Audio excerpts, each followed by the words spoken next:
While our filling is draining, let me show you the dumpling skin that I made yesterday, and I rested it inside the refrigerator overnight. This is half a cup of chickpea flour,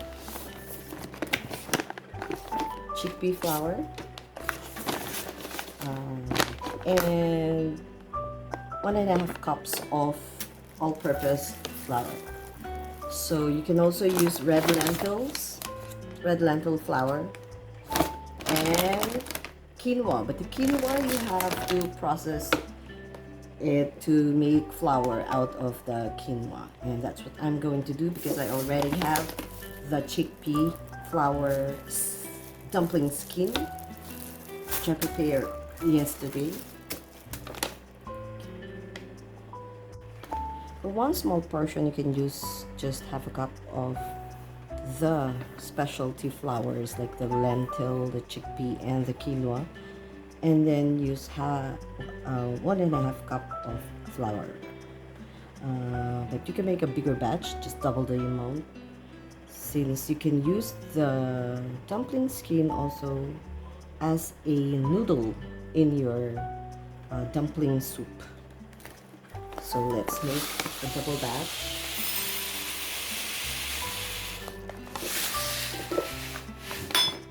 And I'm going to use 3 cups of flour.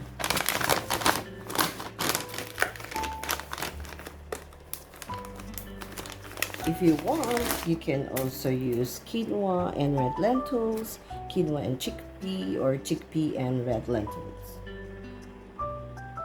If you don't have all-purpose flour in your kitchen and you have bread flour, it's okay to use since you're using specialty flour. And if you also have pastry flour, it's okay to use also. Just reduce the amount of liquid in your dough because pastry flour has very little gluten, about 9 to 9.5% protein content, so it's going to be very soft. But third class or pastry flour is exactly the type of flour that they use to make noodles. So just adjust the level of water in your dough. Not too soft, but not too hard as well. Okay, so let me just process this.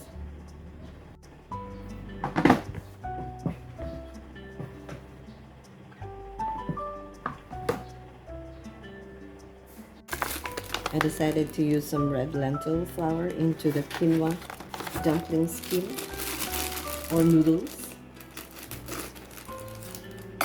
And I'm going to use 1 cup. You don't have to process the whole thing into dumpling skins or noodles in one day. You can freeze the dough, put it in a plastic container and freeze the dough if you like. Now I'm gonna have to put a plastic scotch tape around this and then put it back in my container.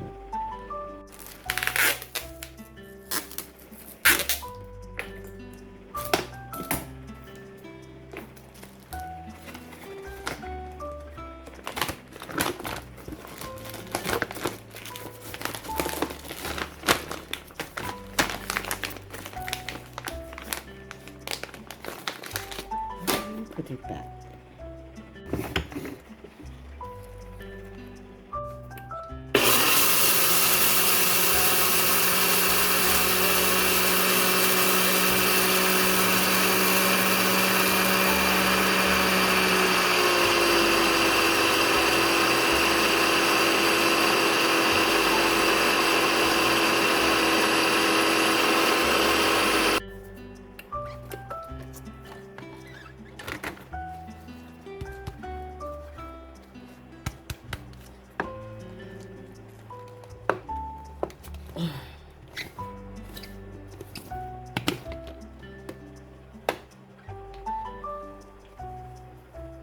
Is it enough?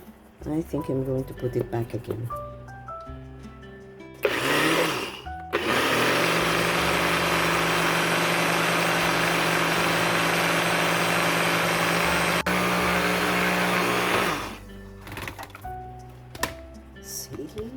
think this is enough.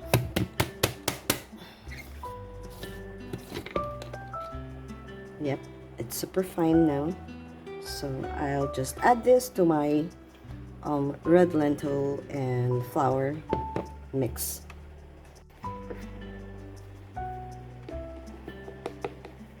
Wow, look at how fine it is.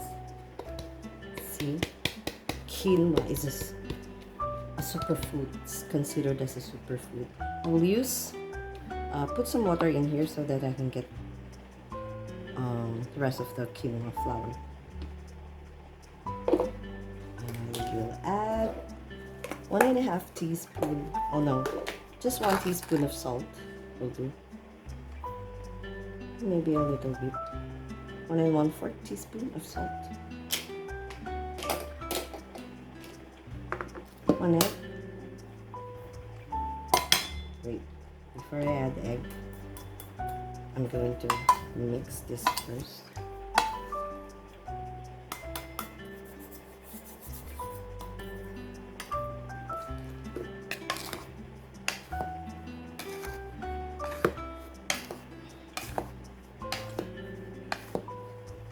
The red lentil flour is very pretty to look at. It's pink, peachy pink.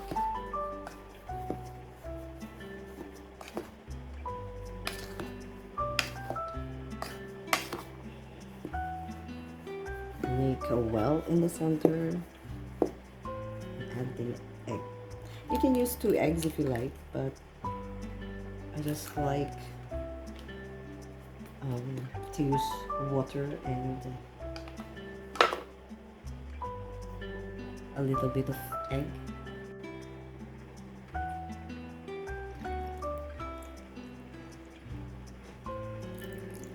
I'm adding about a cup of water. Let's mix.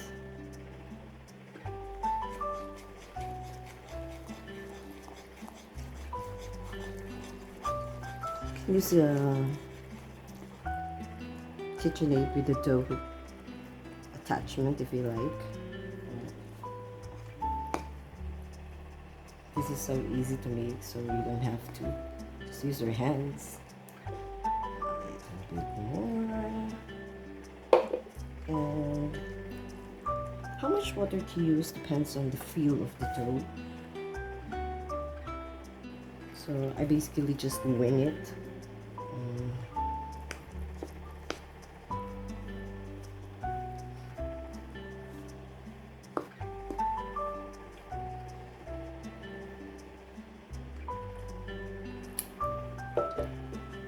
Don't worry if you use too much in the end, because you can just add more flour into it. Look at the color, it's so nice. And this is going to be a very healthy substitute for your plain white flour dumpling, skin, and noodles. Okay, so now I'm gonna use my hands.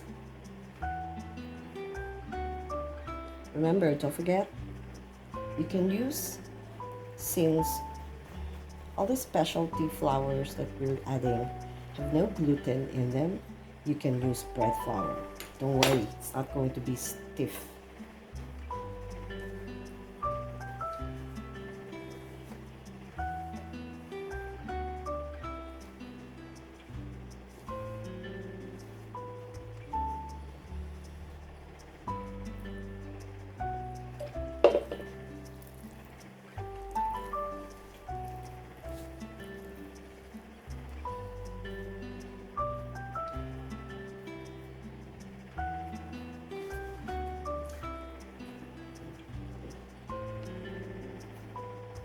And based on from my experience, it's best to relax or rest the dough. If you don't have the whole overnight to rest the dough, maybe a couple of hours will do.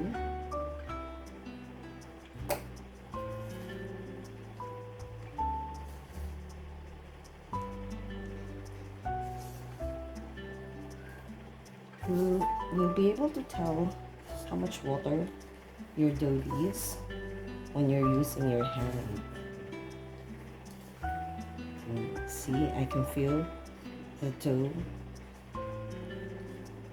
still a bit dense with some resistance, so I'll add a little bit more. This is a big batch of dumpling skin. I intend to use some of this as my noodles or pasta, if you want to call it like that. So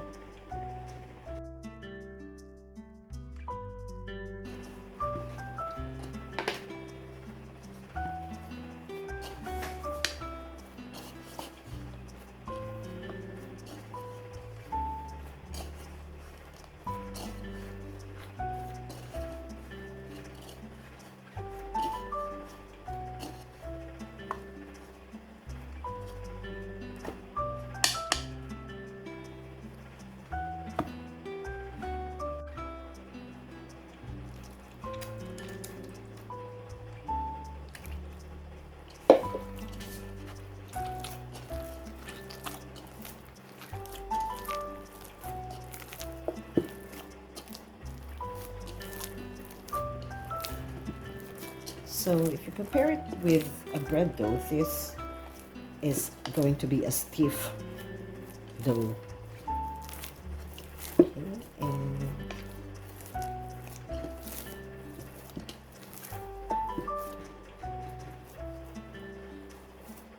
use your knuckles.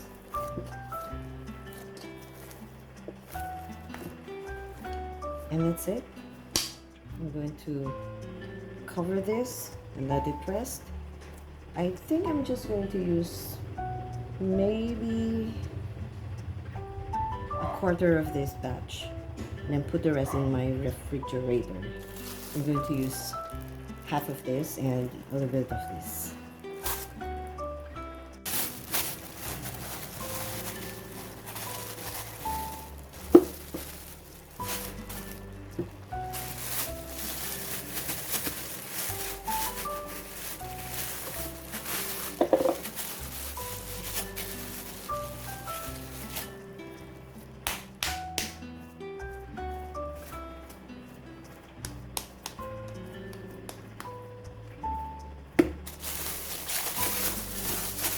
This one goes into the refrigerator to rest.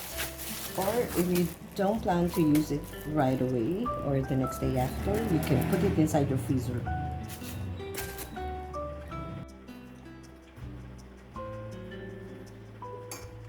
So you have to work fast. Once you've rolled your dumpling skin, I'm not an expert in dumpling making, but as long as the dumpling filling is inside the dumpling skin, then I guess I'm okay. Just fold it like a half moon, and then if you want to leave it like this, then go ahead, or you can make a crease or fold like so. There. The best thing about dumplings is that you can freeze them, and this are going into the soup. That will taste very, very good. If you work slow, don't forget, cover the rest of your dumplings because you don't want them to dry out, because once you start filling your dumplings, they will crack.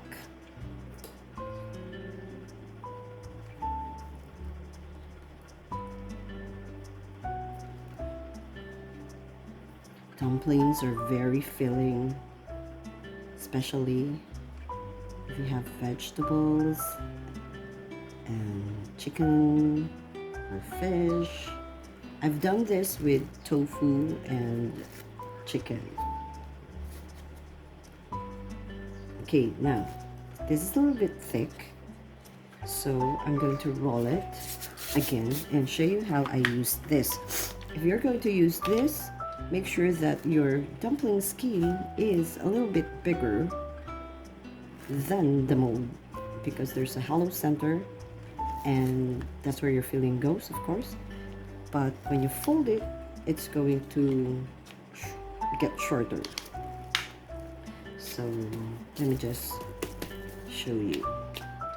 So I'm gonna roll this, make a bigger circle or round dumpling skin, bigger than the mold that you're going to use.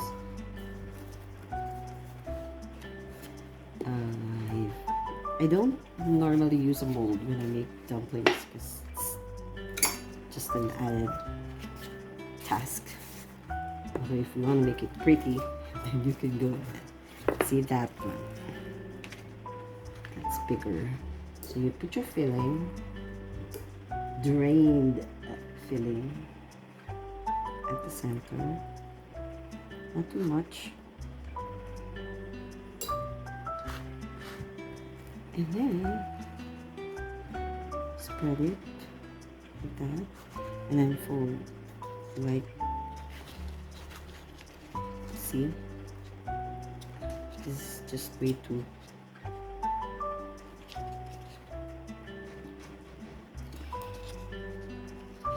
that. Yummy. I don't trim my dumpling skin edge. This one has a fold in it, but you have a choice. If you don't want to make a fold on both sides, then simply just pull it. I don't like to, like I said, I don't like trimming the edges because I love the noodles. I mean the dough. Okay, let's do another one. This one is a little bit thick. Just make sure that there's flour at the bottom. This dumpling dumpling maker comes in 3 sizes, and I think the small one is for the empanaditas, this one, and this large one is for the empanadas.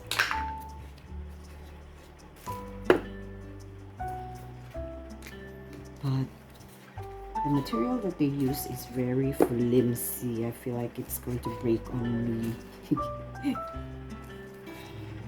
Red lentils and chickpeas have this particular smell. You can definitely tell that there's something in it.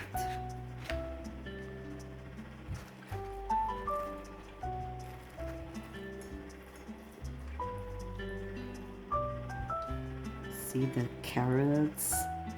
Yummy.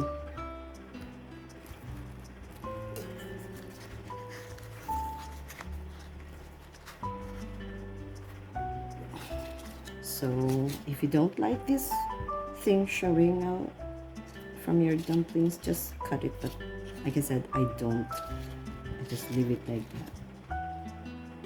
And there you have it.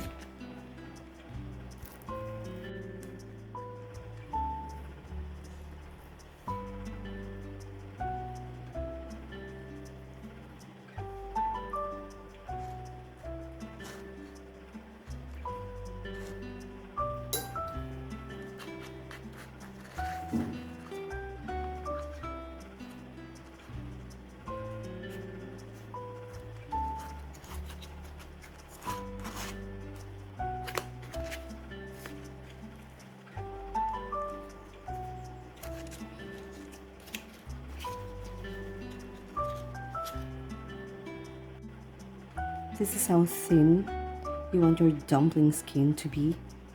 Not like this. This is a little bit thick, so you have to roll it some more to make it thin like this. Look at the specks of the quinoa that I added into the dough, the garbanzo or chickpea floured dumpling skin dough. See, it's so pretty. Okay, don't forget, not this thick, but this thin.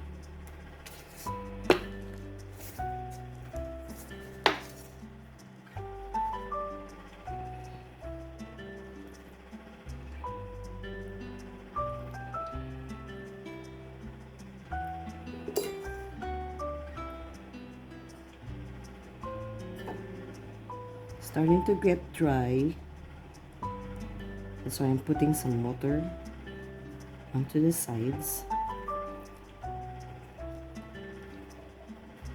Otherwise, it's not going to stick or seal.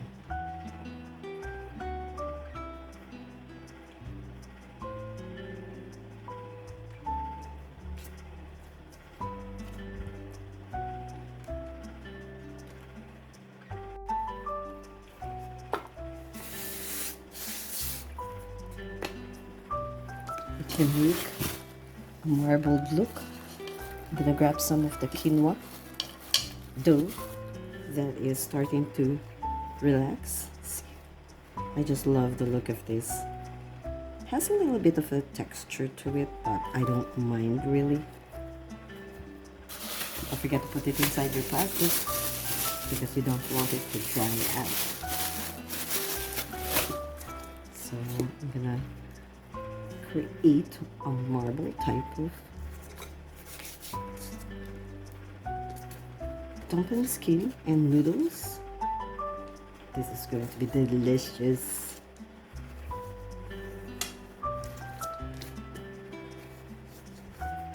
You can use a bigger rolling pin, but I don't mind. I have a dozen larger rolling pin lying around, but I prefer this one. See how stretchy the dough becomes when you rest it, and it's soft.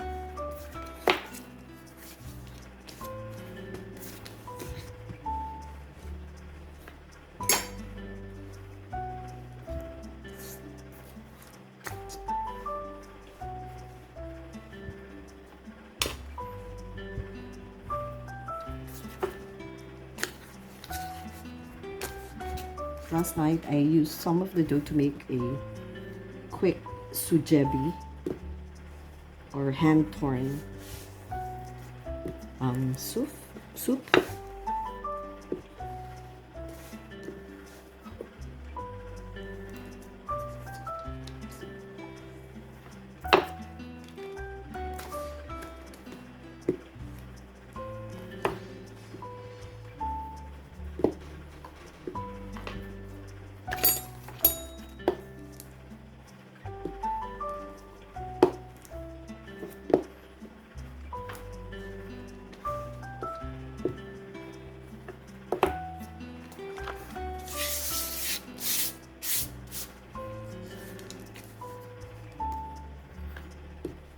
The only thing I don't like when I make dumplings is that it's a little bit messy.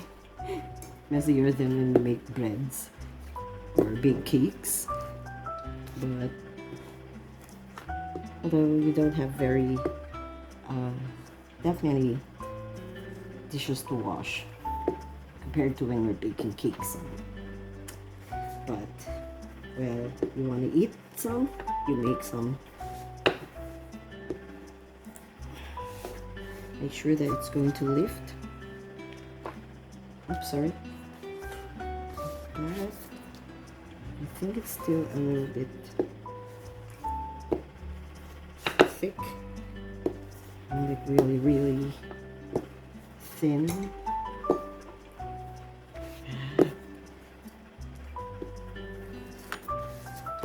Let's see.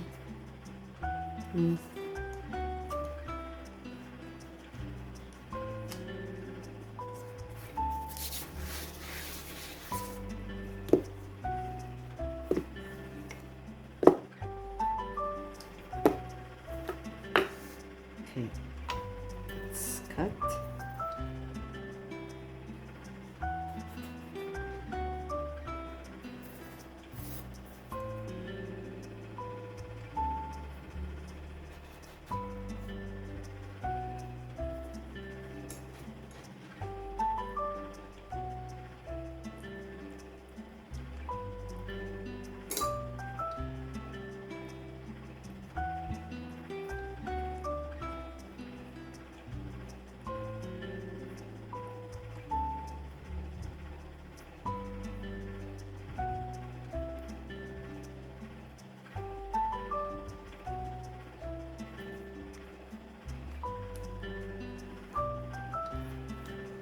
Don't forget, these scraps are going to your noodles later.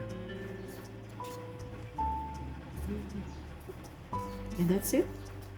I'll just finish this up and show you how to make the soup later.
So I'm going to keep this in the freezer while I finish the rest.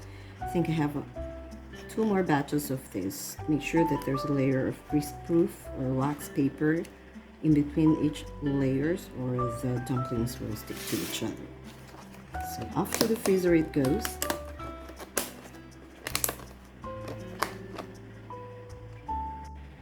So this is what's left of my chicken and squash filling.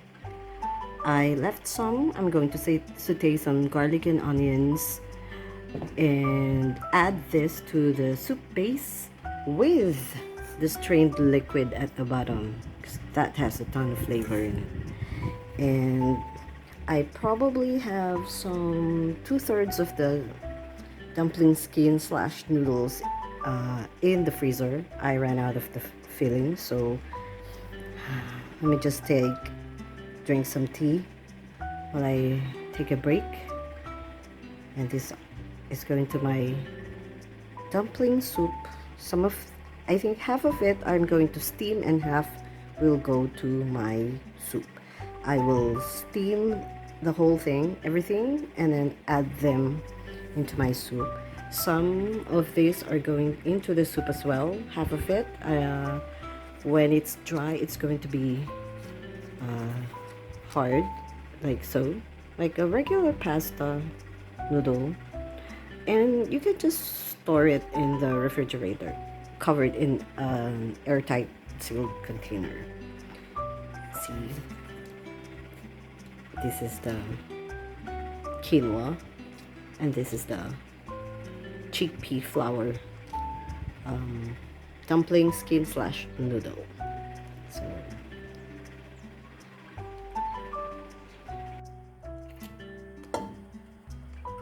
some olive oil,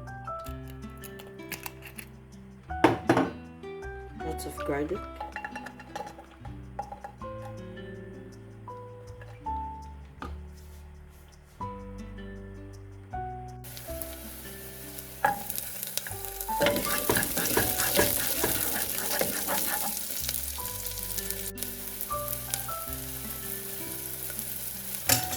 we add filling,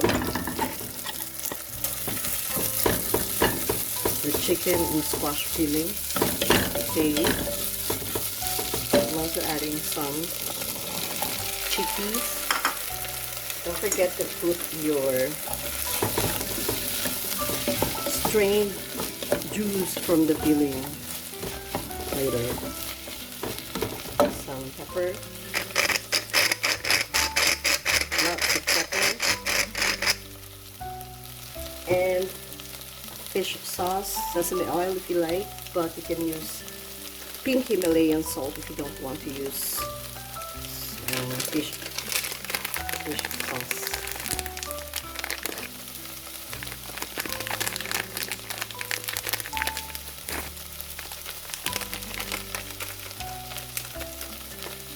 And for my soup base, because I don't have chicken or vegetable broth or stock, you can use cream of mushroom or this Knorr beef gota mix. I use 1/3 of the pouch, or you can also use their arroz caldo mix. For a 3-cup soup dumpling mix or soup, you can use half of the pouch, or maybe adjust it to your taste. If you feel like you would need more, then go ahead, but I don't like to use too much of this. This is the arroz caldo mix. I used 1/3 of it from my other soup the other day, but I'm going to use just half of the whatever is left here, like this. This is going to thicken the soup.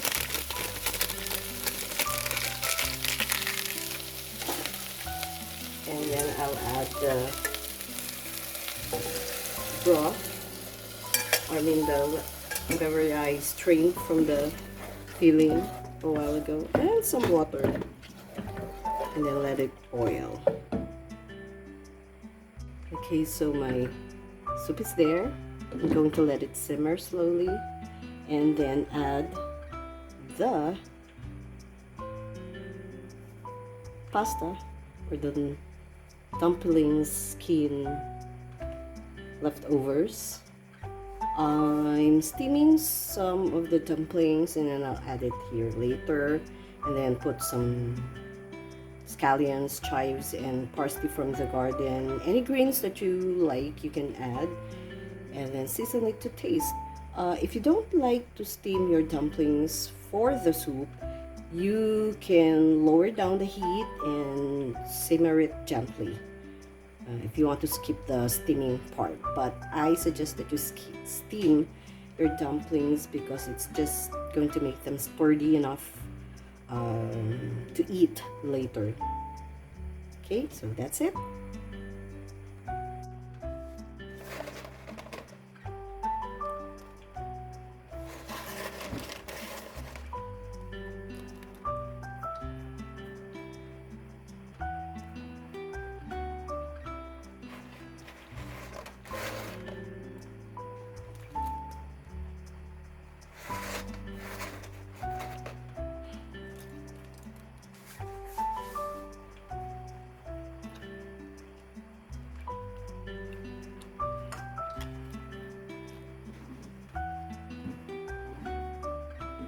The dumplings, they're so yummy.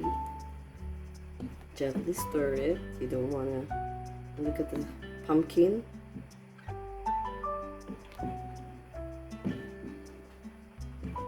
No, I think it's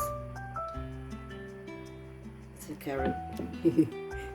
And some parsley, any greens that you like. It's important that you have some sort of scallions or chives in the soup. And there you have it. That's my dumpling soup with quinoa and red lentil dough, dumpling skin. Delicious, yummy.